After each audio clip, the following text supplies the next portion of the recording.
कहते हैं काल चक्र एक ऐसा जाल है जिसमें यदि कोई फंस गया तो उसे बाहर निकालना नामुमकिन हो जाता है। दरअसल कालगढ़ नामक गांव में हर साल पृथ्वी और प्रकृति के मूल्यों के सम्मान में विशेष पूजा का आयोजन किया जाता था।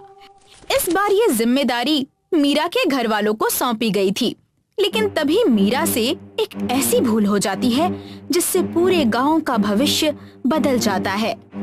आइए पंडित जी, पूजा की सारी तैयारी हो चुकी है।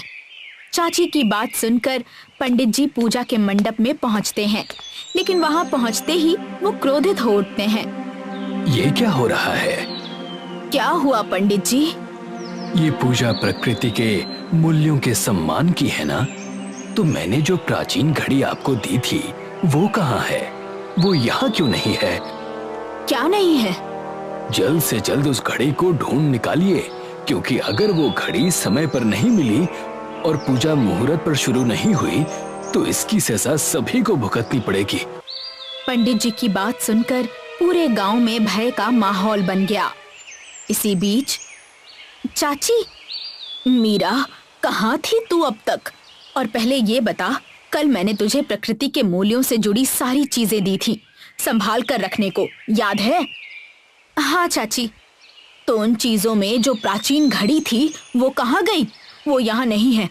उसके बिना पूजा असंभव है। मीरा, बता, तूने कहाँ रखी वो घड़ी? चाची, दरअसल क्या? कहीं तूने कुछ कर तो नहीं दिया ना? चाची, दरअसल घर से निकलते समय मैं गिर गई और वो प्राचीन घड़ी मेरे हाथ से टूट गई। क्या? टूट गई? हे भगवान, इस लड़की के साथ मैं क्या करूं? एक काम भी ढंग से नहीं होता इससे। नहीं, गलती मेरी ही है। मुझे तुझ जैसी अपशकुन वाली पर भरोसा ही नहीं करना चाहिए था। तुझे शर्म नहीं आती ये कहते हुए? पैदा होते ही तूने अपने सगे माँ बाप को खा लिया, और अब क्या पूरे गांव को भी ले डूबेगी? बस करो माया, हर बार उसके माँ बाप का जिक्र करके उसके जख्म कुरेदने की जरूरत नहीं है।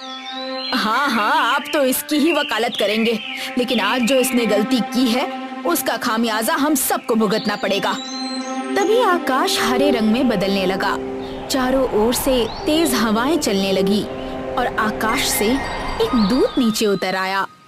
प्रणाम, प्रणाम पंडित जी। कहिए, यहाँ कैसे आना हुआ? आना ही पड़ा पंडित जी। आज की ये पूजा प्रकृति के लिए अत्यंत महत्वपूर्ण मानी जाती है, लेकिन तुम सबने इसे बिगाड़ दिया, इसलिए अब तुम सबको इसकी सजा मिलेगी।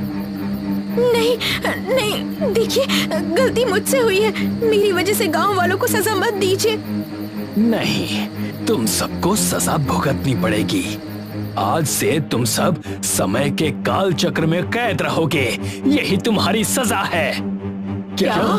समय का काल चक्र? और देखते ही देखते सब कुछ बदल गया। सारे लोग अचानक बेहोश हो गए और अगली सुबह जब सब जागे तब तो चमत्कार ही हो गया। सभी लोग जो हुआ था वो भूल चुके थे। फिर से वही पूजा का दिन आ गया।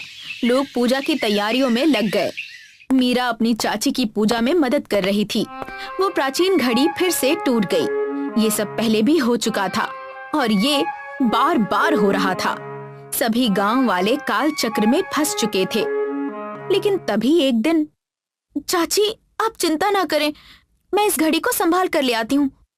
लेकिन अचानक ना जाने क्यों मीरा का दिल बैठ गया। उसे बार बार लगने लगा कि वो जो कह रही है वो पहले भी कह चुकी है। उसे लग रहा था जैसे कोई अंदर की आवाज उससे कुछ कहना चाह रही हो। ये सब क्या हो रहा है? ऐसा क्यों लग रहा है कि कुछ गड़बड़ है? सब झूठ है, मैं असली जिंदगी नहीं जी रही। ऐसा क्यों लग रहा है? मीरा को समझ आ गया था कि वो फंस चुकी है, लेकिन अफसोस वो कुछ नहीं कर सकती थी। तभी दरवाजे के पास मीरा का पांव लड़खड़ा गया और वो घड़ी के साथ गिर गई और मीरा की आंखों के सामने वही प्राचीन घड़ी फिर से टूट गई। नहीं! उसके सामने ही घड़ी के टुकड़े बिखर गए और तभी उसे सब याद आ गया कि पूरा गांव एक ही दिन के काल चक्र में फंस गया है। मुझे याद आ गया, मुझे सब याद आ गया। मुझसे गलती हुई, मुझसे बहुत बड़ी गलती हो गई। बेचारी मीरा अपने ही हाथों हुई इस भूल के लिए खुद को कोस रही थी। उसे कुछ समझ नहीं आ रहा था कि क्या करे। तभी उसका सिर भारी होने लगा। आसमान फिर से हरे रंग का हो गया। मीरा घबराई हुई थी, लेकिन तभी उसे कुछ याद आया। तुम सबको सजा भुगतनी पड़ेगी। आज से तुम सब समय के काल चक्र में कैद रहोगे। यही तुम्हारी सजा है। क्या? समय का काल चक्र? नहीं नहीं, ऐसा मत कीजिए। ये जो मैंने किया उसमें इन सब की कोई गलती नहीं है। निर्दोष लोगों को मेरी गलती की सजा देना अन्याय होगा। कृपया अपनी भविष्यवाणी वापस लीजिए और इन सभी को मुक्त कीजिए। बोली गई वाणी वापस नहीं ली जा सकती, किंतु तुम्हें अपने किए पर यदि सच्चा पछतावा है और तुम सचमुच इस गांव को मुक्त कराना चाहती हो, तो तुम्हारे पास एक मार्ग है। तुम्हारे गांव के मंदिर के तहखाने में एक ग्रंथालय है, जहां कालचक्र नाम की एक किताब रखी है। उस किताब में कुछ विशेष मंत्र हैं। तुम्हें बस इस टूटी घड़ी को रक्षा कवच बनाकर उसमें रखना है और उचित मुहूर्त पर वो मंत्र जपना है। जब ये घड़ी अपने मूल स्वरूप में लौट आएगी, तब ये पूरा गांव कालचक्र के श्राप से मुक्त हो जाएगा। धन्यवाद, आपका धन्यवाद।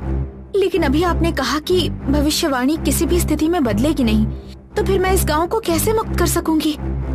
सही कहा, भविष्यवाणी बदलेगी नहीं, लेकिन यदि तुम्हें अपने किए पर सच्चा पछतावा है, अंतर मन से गांव वालों को मुक्त कराना चाहती हो, तो तुम्हें अपनी आत्मा से लड़ना होगा। तुम्हें खुद को सच से जागृत करना होगा। जिस दिन तुम्हारा अंतर्मन तुम्हें ये एहसास दिला देगा कि जो जिंदगी तुम जी रही हो वो एक झूठ है, उस दिन तुम्हें सब याद आ जाएगा और तुम और ये पूरा गांव मुक्त हो जाएगा। याद आ गया, मुझे याद आ गया। मुझे मंदिर जाना होगा। मीरा भागती हुई उस घड़ी को लेकर मंदिर के तहखाने में जाती है, जहां उसे काल चक्र की किताब मिलती है। मिल गई। वो किताब लेकर सीधा पूजा के मंडप में पहुंच जाती है, जहां वो देखती है कि सभी गांव वाले, चाचा, चाची और पंडित जी पूजा की तैयारियों में लगे हैं। रुक जाओ! सभी गांव वाले मीरा को चकित होकर देखते हैं, लेकिन मीरा एक पल भी बर्बाद नहीं करती। वो सबको पूरा सच बता देती है। घड़ी का टूटना, दूध का श्राप, काल चक्र की किताब और गांव वालों की मुक्ति। सभी के होश उड़ जाते हैं, लेकिन मीरा को याद था कि मुहूर्त का समय निकलता जा रहा है। वो दौड़ती हुई मंडप के बीचों बीच पहुंचती है। वो रक्षा कवच तैयार करती है, घड़ी के सारे टुकड़े उसमें रखती है और मंत्रों का जाप आरंभ करती है।